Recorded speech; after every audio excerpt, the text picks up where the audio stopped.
और 50,000 के करीब जो मजदूर हैं, जो सरकार का टारगेट है जम्मू कश्मीर एडमिनिस्ट्रेशन का भी, और 50,000 के करीब जो लोग हैं उनको वापस पहुंचाया जाएगा। और साथ ही साथ जम्मू कश्मीर एडमिनिस्ट्रेशन ने यह तैयारी की है कि 240 स्टूडेंट्स जो हैं बांग्लादेश के अंदर, जिनको ईद से पहले वापस लाने की कोशिश जम्मू कश्मीर एडमिनिस्ट्रेशन की तरफ से जारी है। और इस सिलसिले में चीफ सेक्रेटरी BVR सुब्रमण्यम ने एक खत लिखा है फॉरेन सेक्रेटरी को कि वो इस मामले में मुदाखलत करें, ताकि 250 के करीब तलबा अभी भी जो वहां मौजूद हैं बांग्लादेश के अंदर, जो मुख्तलिफ कॉलेजों में इस वक्त ज़ेर तालीम है, उनको वापस लाया जा सके ईद से पहले। और जो 40 से 50 ट्रेन की हमने बात की, तो अलग अलग स्टेट से जम्मू कश्मीर के अंदर ये 50,000 मजदूरों को लेकर रवाना होगी। और आपको ये भी बताते चलें कि आज जो ट्रेन है वो कर्नाटका बेंगलुरु से जम्मू कश्मीर के लिए रवाना होगी।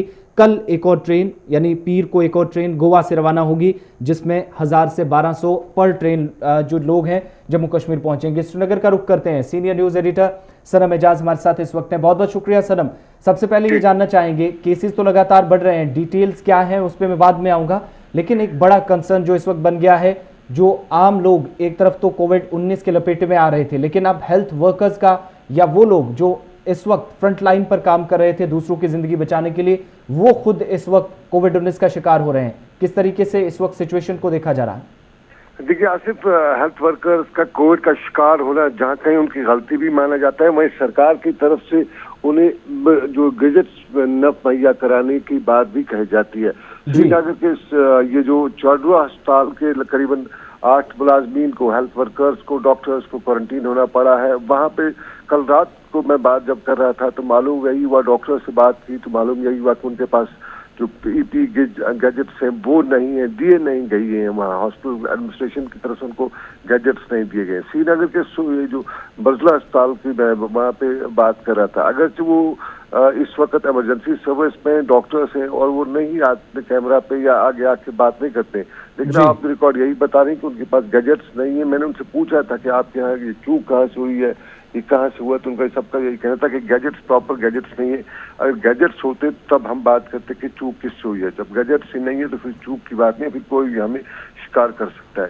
ये बहुत ही गंभीर, बहुत ही खतरनाक सिचुएशन है। अगर हमारे पास फ्रंटलाइन डॉक्टर जो हैं जिनके पास गैजेट्स नहीं होंगे तो फिर क्योंकि कोविड जो लंबी बीमारी है, फिर कुछ लोग ये भी कहते हैं कि कोविड की लंबी बीमारी के दौरान ये सारे डॉक्टर्स जो हैं क्वारंटीन होना इनको करना पड़ेगा, और अगर डॉक्टर्स को क्वारंटीन करना पड़ा तो फिर इलाज कौन करेगा। ये सवाल जो है ये श्रीनगर की इन अस्पतालों के हवाले से उठ रहा है। और ये श्रीनगर में अगर कोविड लड़ने के लिए दिए गए हैं गैजेट्स, लेकिन वो कुछ अस्पताल जो मखसूस कोविड की बीमारी के लिए उनके लिए दिए गए हैं, बाकी जो अस्पताल हैं वहाँ पे इसका बहरान नहीं कहीं बल्कि फुकदान पाया जाता है। जी सनम एजाज, ये भी बताइएगा कि अभी खबर है कि 40 से 50 ट्रेनों के जरिए बाज़ाब्ता तौर पर 50,000 जो जम्मू कश्मीर के शहरी हैं जो बाहर दीगर रियासतों में फंसे हुए हैं उन्हें वापस लाया जाएगा। ऐसे में इंतजामी सतह पर, एडमिनिस्ट्रेशन लेवल पर किस तरह की कोशिशें की गई हैं, और क्या इंतजामिया की जो कोशिशें हैं वो काफ़ी हैं इन तमाम लोगों को रखने के लिए बाज़ाब्ता तौर पर क्वारंटाइन में, और इनसे चूँकि ये कहीं कोरोना करियर न हो इसलिए इनसे बचाव के लिए क्या कुछ तरीके इख्तियार किए जा रहे हैं और तैयारियाँ किस हद तक हैं? देखिए रहमत, अगर हम बचाव की बात करें तो सबसे पहले श्रीनगर तक में अब तक जो भी स्टूडेंट्स या मजदूर लाए गए हैं तो उन्हें बाज़ाब्ता तौर पे एक मेडिकल चेकअप से गुजरना पड़ता है।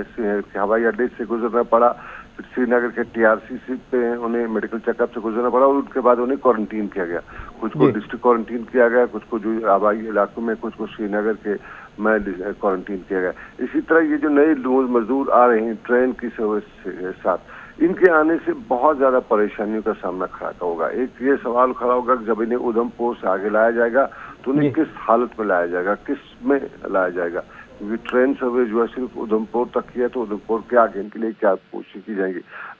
ये अगर श्रीनगर की बात करें, कश्मीर वादी की बात करें, टनल की बात करें, तो यहाँ की इंतजामिया बहुत ज्यादा मुतहरिक है। यहाँ की इंतजामिया ने तैयारियां क्या क्या रखी हैं, आप खुद रहमत अंदाजा कर सकते हैं कि कश्मीर में जब वुहान में कोविड था तो कश्मीर में इंतजामिया ने तैयारियां कर रखी थी, तो इन के लिए भी इंतजामिया ने तैयार कर रखी है। श्रीनगर में ये जो क्वारंटीन सेंटर है वो बनाए गए हैं, डिस्ट्रिक्ट में क्वारंटीन सेंटर बनाए गए हैं।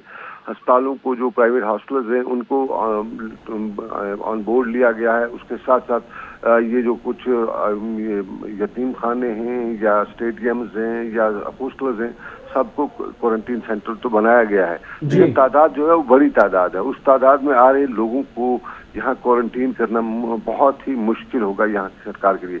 लेकिन एक सवाल ये जो है कि जो कि जम्मू में जो कश्मीर में कश्मीरी जो हैं उनके साथ जिस तरह का रोल किया जा रहा है, जिस तरह का व्यवहार किया जा रहा है, वो बहुत ही दुख देने वाला है। क्योंकि आज रात करीबन 2:30 बजे मुझे कॉल आता है जम्मू से, और वहाँ पे वो कश्मीरी लोग जो थे लखनपुर में रो रहे थे, और वो बता रहे थे कि उन्हें कल दोपहर 2:30 बजे से वहाँ पे रखा हुआ है, और उनके साथ कोई भी जो वहाँ के एडमिनिस्ट्रेशन है वगैरह है, बाज़ाब्ता वो पास लेके आए थे, लेकिन वहाँ पे उनके साथ इंतजामिया जो है वो उन्होंने बताया कि तो सनम इस मामले में सूबाई इंतजामिया को मुदाखलत नहीं कर रही है? जो मजदूरों का मामला है, या फिर एक डिस्ट्रिक्ट से दूसरे डिस्ट्रिक्ट अगर पहुंचना हो, राजौरी से कल खबर ये आ रही थी कि नॉर्थ कश्मीर के 30 के करीब जो मजदूर थे वो अभी भी दरमांदा हैं, उनकी वापसी का सिलसिला भी शुरू नहीं हुआ। तो सूबाई इंतजामिया इस लेवल पर क्या कुछ कर रही है?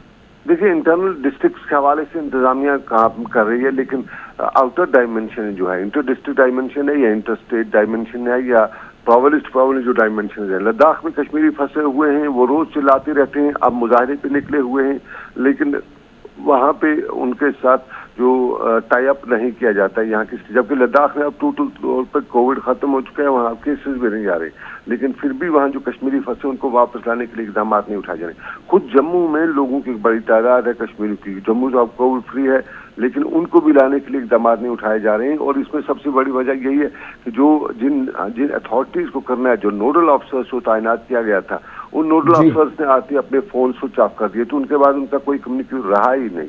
तो वो एक बड़ी परेशानी है। उसमें खुद जो है एलजी को कहीं न कहीं अब जो है इसमें इंटरवीन करना पड़ेगा, उनको देखना पड़ेगा कि ये सारी वजह क्या हो गई है, क्यों नहीं हो सका और क्यों नहीं हो रहा है। यूं कहीं आसिफ के श्रीनगर में कुछ लोग जो थे जिनसे हमारी बात हुई, उनका अब यही भी कहना था, अंदर अंदर में वो ये भी खिचड़ी पका रहे हैं कि किसी बड़े पैमाने पर जिस तरह सूरत में या दूसरी जगहों पे लोगों ने मुजाहरा करके निकले, इसी तरह यहाँ पे भी निकला जाए ताकि उनकी तरफ कोई ध्यान दे। सरकार उनकी तरफ ध्यान नहीं दे रही है, और ये ध्यान न देने की वजह से लोग जो वही कहते हैं, कश्मीरी मुहावरा है आसिफ के, जब सरकार या जब तंग आदमी आ जाए तो तब वो जंग पे आमादा हो जाता है, कमजोर से कमजोर आदमी भी तब जंग के लिए तैयार हो जाता है।